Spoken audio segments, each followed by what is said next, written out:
Three subtle English errors even fluent speakers make.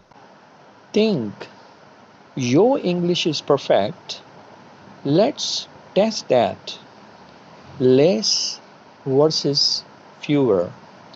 Use fewer for countable nouns. Fewer mistakes, not less mistakes. 2. Discuss about. That is wrong. Just discuss. That is right.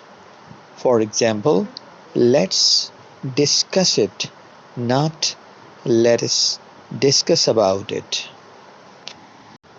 Third, who versus whom. Who is used for subject and whom is used for object. Whom did you meet? Tip of the day: pay attention to context. Accuracy builds confidence. Share your answer or opinion in the comments. I love reading your ideas. And don't forget to tap heart if you learned something new today.